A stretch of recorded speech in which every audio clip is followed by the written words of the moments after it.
ce qu'il faut bien comprendre, c'est que les sacrifices du temple ne peuvent plus avoir lieu puisque le temple est détruit. Nous sommes en 70 après l'ère chrétienne. Les prières remplacent les 3 sacrifices du temple. Les prières dans la communauté, disons, dans la synagogue ou dans les communautés. Mais comment on va symboliser sacrifice en hébreu, ça se dit léakriv, sacrifier, léakriv. La racine, c'est karov, ça veut dire approchement, s'approcher. Offrir un sacrifice, offrir une bête, aussi sanglant que ça a l'air et que ça nous paraît évidemment barbare, aussi sanglant que ça a l'air, c'est l'idée de s'approcher. Au lieu de m'offrir moi, j'offre une bête dont le feu, la fumée va monter vers Dieu et ça va rapprocher. C'est-à-dire que je fais une offrande. C'est-à-dire qu'en donnant de l'argent pour acheter une bête, j'offre de ma personne. Puisque ma personne, j'ai sué pour avoir cette somme qui fait que j'apporte cette bête. Donc c'est cette idée de se rapprocher. D'accord ? Donc le sacrifice, c'est ça.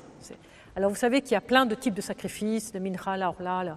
Bon, on ne va pas rentrer dans les détails, parce qu'il y en a au moins de 50 et il y en aurait pour 4 jours à expliquer, donc c'est un peu compliqué.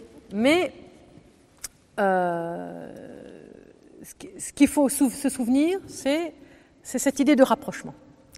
Le temple est détruit, on ne peut plus offrir une bête.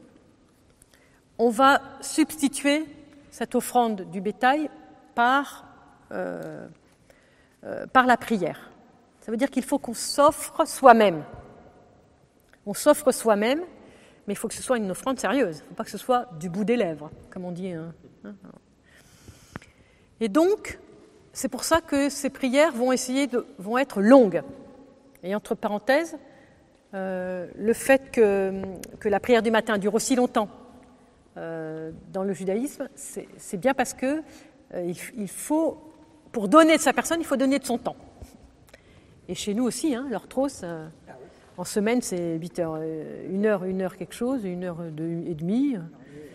Voilà, facile si on le dit vraiment en entier. Voilà. Et puis le dimanche, c'est 2 heures. Quoi. Voilà. Donc, et comme par hasard, nous avons gardé cette longueur. Et nos offices liturgiques sont très longs aussi. Donc on garde cette longueur. Et alors certains vont dire oui, mais c'est ennuyeux, mais pas du tout. Enfin, même si certains disent c'est long, on s'ennuie, ou oh là là c'est interminable, etc. Ben non, pas du tout.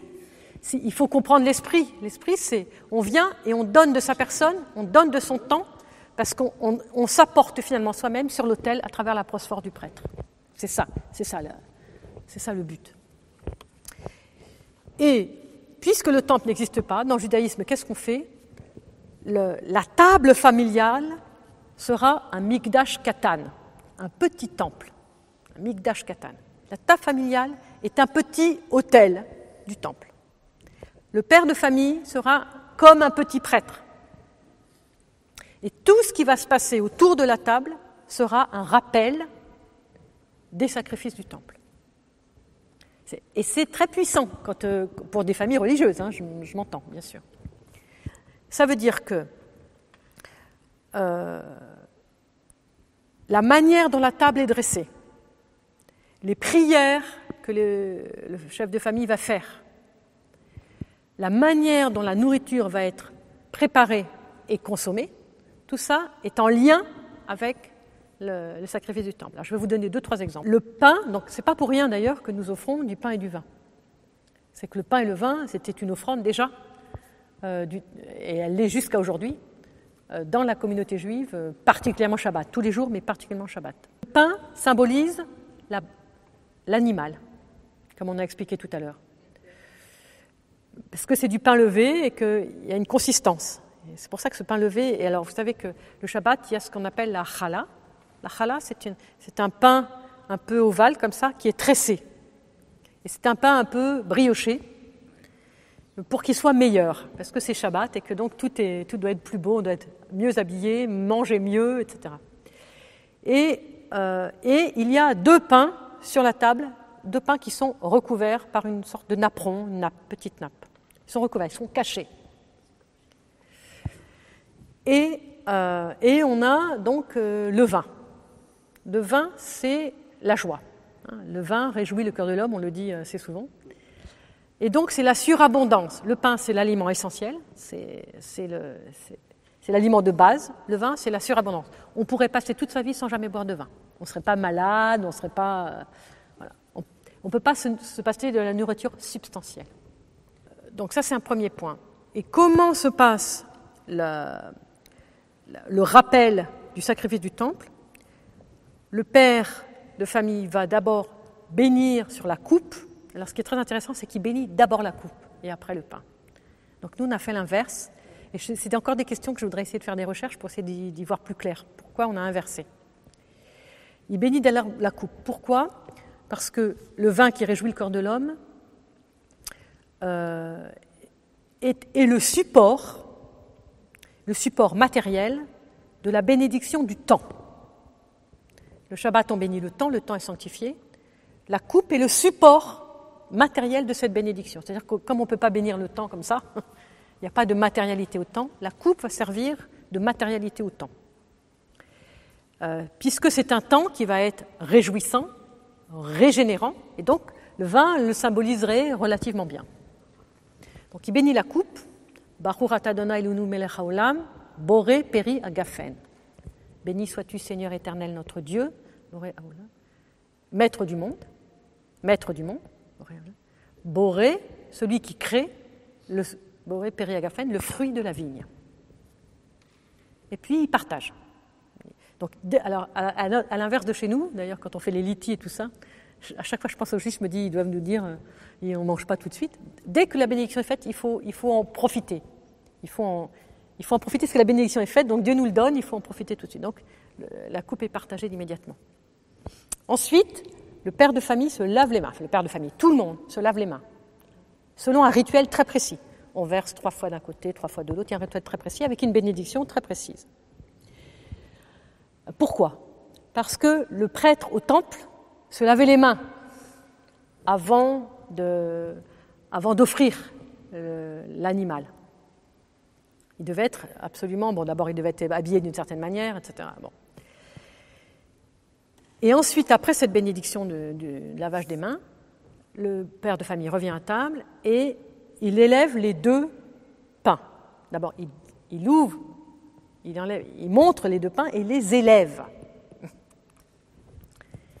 Et il fait la bénédiction sur le pain. Baruch atah Adonai Eloheinu melech haolam, Motzi lechem min haaretz, qui a fait sortir le pain de la terre. Motzi lechem min haaretz. Et à ce moment-là, qu'est-ce qu'il fait? Il découpe le pain et il le sale. Il met du sel. On ne mange pas le pain sans sel. Pourquoi? Parce que les bêtes au temple étaient salées. Pourquoi? Pour les conserver. Le sel est le seul aliment imputrescible. Et donc ça rappelle cette espèce d'éternité aussi, quelque chose qui ne pourrit pas avec le temps.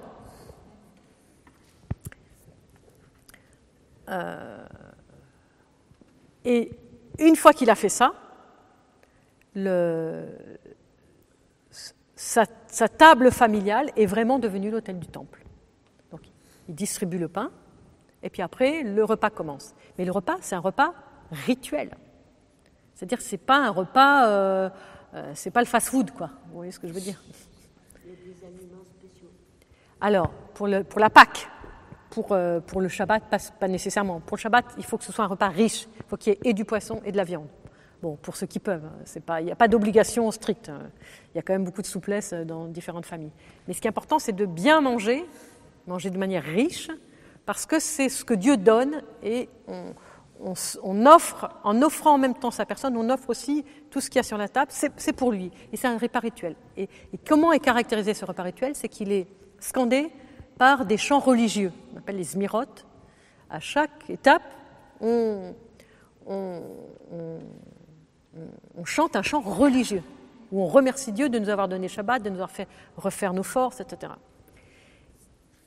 Et on n'a pas le droit de discuter d'affaires. Donc de quoi on parle? Donc, là aussi, c'est très rituel, donc tout est très canalisé. Le père de famille va proposer probablement soit une Dvar Torah, soit une dracha, c'est-à-dire une parole édifiante sur ce qui a été lu à la synagogue le matin, ou ce qui sera lu le lendemain si c'est le vendredi soir.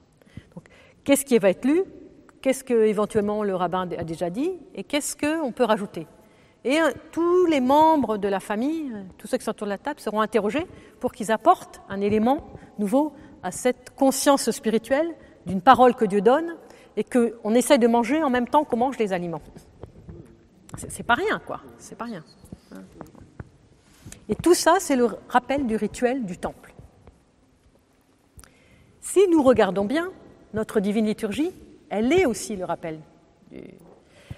La première partie de la liturgie, elle est le rappel de la prière de la synagogue, toute la liturgie de la parole qu'on appelle, voilà, ou bien tous nos offices, que ce soit l'orthros, les petites heures, tous nos offices sont le rappel de cette prière, de cette offrande de nous-mêmes par la prière. Et la seconde partie, c'est davantage qu'est-ce qui se passait à l'autel du temple, mais de manière encore, non seulement encore plus ritualisée, mais encore plus, de façon, pour nous, c'est sacramentel. Donc on est quelque chose, mais si vous savez, je ne sais pas si vous le savez, mais l'habillement du prêtre chez nous, dans l'orthodoxie ou en tout cas dans les églises byzantines, c'est celui du temple, du prêtre quand il était au temple. Voilà. C'est le même, à peu près. Et si le prêtre fait une bénédiction sur chacune des petites manchettes, sur la ceinture, sur chacun des éléments qui composent son vêtement, c'est parce que ça se faisait comme ça au temple. Et à chaque fois, cette bénédiction, c'est soit un psaume, soit un verset. Bon. Et donc, ça montre bien que tout est finement ritualisé et finement relié au temple. Et donc, ce que nous, on a gardé dans et c'est peut-être pour ça que quelque part, on a perdu, entre guillemets, quelque chose au niveau familial, c'est parce qu'on a tout reconcentré au niveau liturgique, dans la liturgie de l'Église, avec les deux parties. Dans le judaïsme, il n'y a plus de temple, donc ça reste en deux parties, ce qui se passe dans la communauté, dans la prière de la synagogue, et ce qui se passe à la maison. Voilà. Et donc, dans une famille religieuse, je peux vous dire que vous sentez l'atmosphère de la maison qui est une atmosphère de prière, vraiment.